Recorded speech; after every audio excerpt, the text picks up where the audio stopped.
The Lion, the Witch, and the Wardrobe by C.S. Lewis. Chapter 2. What Lucy Found There. "Good evening," said Lucy, but the fawn was so busy picking up his parcels that at first he did not reply. When he had finished, he made her a little bow. Good evening, said the fawn. "Excuse me, I don't want to be inquisitive, but should I be right in thinking that you are a daughter of Eve?" "My name's Lucy," said she, not quite understanding him. "But are you, forgive me, you are what they call a girl." "Of course I'm a girl," said Lucy. "You are, in fact, human." "Of course I'm human," said Lucy, still a little puzzled. To be sure, said the fawn. "How stupid of me. But I've never seen a son of Adam or a daughter of Eve before. I am delighted, that is to say—" Then he stopped, as if he had been going to say something he had not intended, but had remembered in time. Delighted, he went on. "Allow me to introduce myself. My name is Tumnus." "I am very pleased to meet you, Mr. Tumnus," said Lucy. "And may I ask, O Lucy, daughter of Eve," asked Mr. Tumnus, "how you have come into Narnia?" "Narnia? What's that?" said Lucy. "This is the land of Narnia," said the fawn, "where we are now, all that lies between the lamp-post and the great castle of Cair Paravel on the eastern sea. And you have come from the wild woods of the west." I got in through the wardrobe in the spare room," said Lucy. "Ah," said Mr. Tumnus in a rather melancholy voice, "if only I had worked harder at geography when I was a little fawn, I should no doubt know all about those strange countries. It is too late now." "But they aren't countries at all," said Lucy, almost laughing. "It's only just back there, at least, I'm not sure. It is summer there."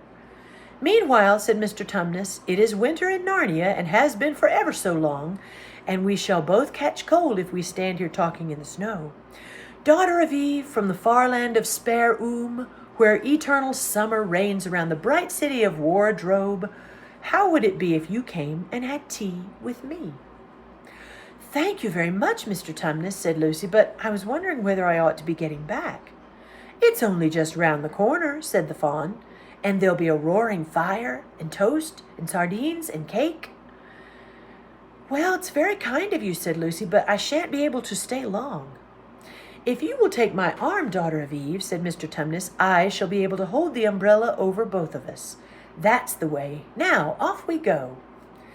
And so Lucy found herself walking through the wood arm in arm with this strange creature, as if they had known one another all their lives. They had not gone far before they came to a place where the ground became rough, and there were rocks all about, and little hills up and little hills down. And at the bottom of one small valley, Mr. Tumnus turned suddenly aside, as if he were going to walk straight through an unusually large rock. But at the last moment, Lucy found he was leading her into the entrance of a cave. As soon as they were inside the cave, she found herself blinking in the light of a wood fire. Then Mr. Tumnus stooped and took a flaming piece of wood out of the fire with a neat little pair of tongs and a little lamp. "Now we shan't be long," he said, and immediately put a kettle on. Lucy thought she had never been in a nicer place.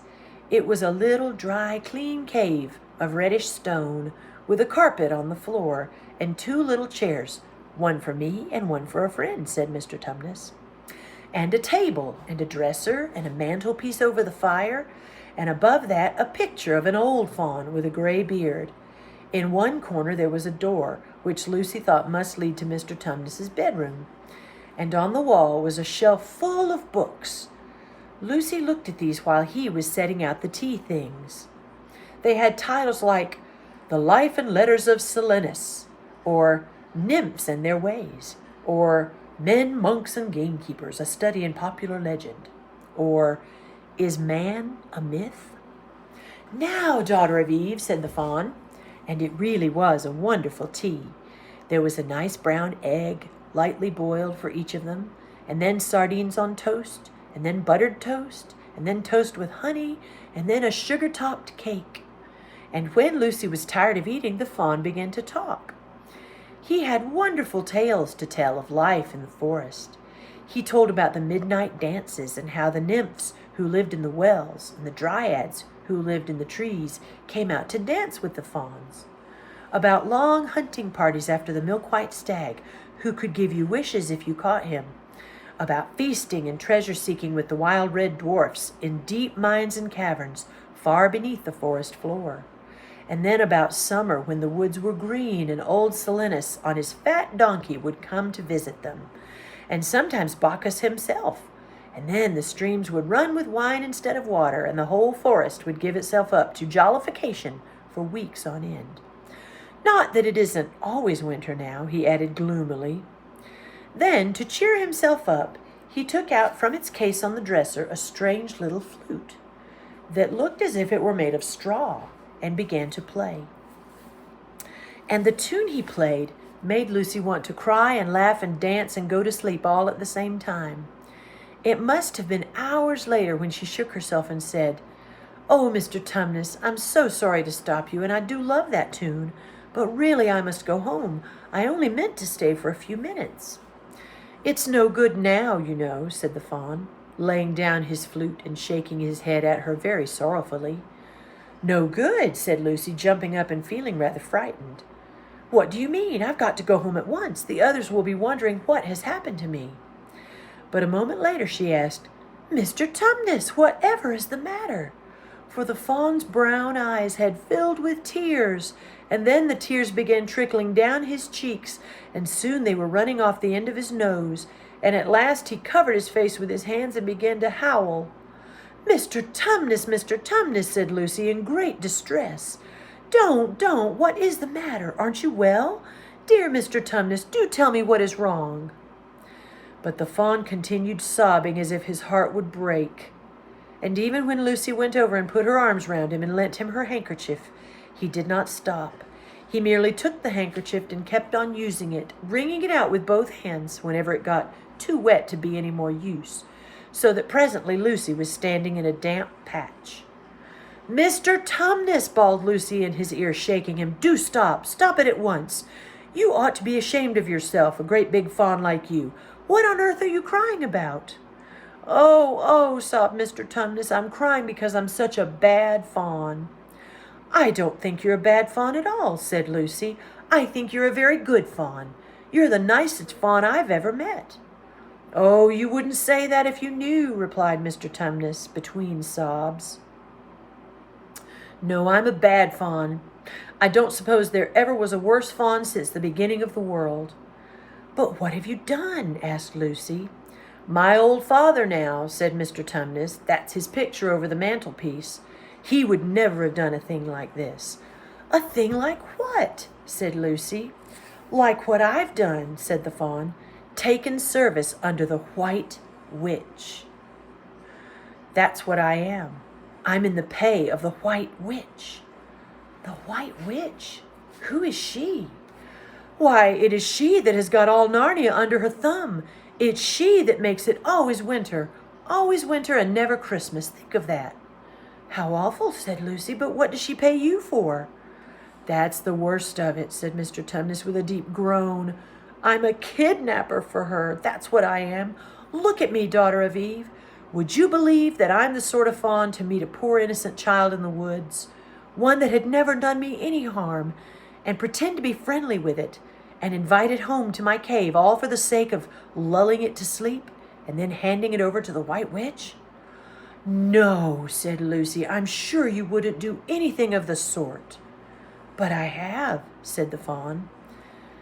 "Well," said Lucy rather slowly, for she wanted to be truthful and yet not be too hard on him.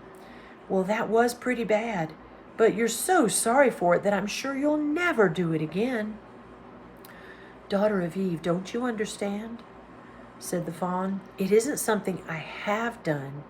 I'm doing it now, this very moment." "What do you mean?" cried Lucy, turning white. "You are the child," said Mr. Tumnus. "I had orders from the White Witch that if ever I saw a son of Adam or a daughter of Eve in the wood, I was to catch them and hand them over to her. And you were the first I ever met. And I've pretended to be your friend and asked you to tea, and all the time I've been meaning to wait till you were asleep and then go and tell her." Oh, but you won't, Mr. Tumnus, said Lucy. You won't, will you? Indeed, indeed, you really mustn't. And if I don't, said he, beginning to cry again, she's sure to find out, and she'll have my tail cut off, and my horns sawn off, and my beard plucked out, and she'll wave her wand over my beautiful cloven hoofs, and turn them into horrid solid hoofs like a wretched horse's. And if she is extra and specially angry, she'll turn me into stone, and I shall be only a statue of a fawn in her horrible house, until the 4 thrones at Cair Paravel are filled, and goodness knows when that will happen, or whether it will ever happen at all. I'm very sorry, Mr. Tumnus, said Lucy, but please let me go home. Of course I will, said the fawn. Of course I've got to. I see that now. I hadn't known what humans were like before I met you. Of course I can't give you to the witch. Not now that I know you. But we must be off at once. I'll see you back to the lamppost. I suppose you can find your own way from there, back to Spare Oom and Wardrobe? I'm sure I can, said Lucy. We must go as quietly as we can, said Mr. Tumnus. The whole wood is full of her spies. Even some of the trees are on her side. They both got up and left the tea things on the table, and Mr. Tumnus once more put up his umbrella and gave Lucy his arm, and they went out into the snow. The journey back was not at all like the journey to the fawn's cave.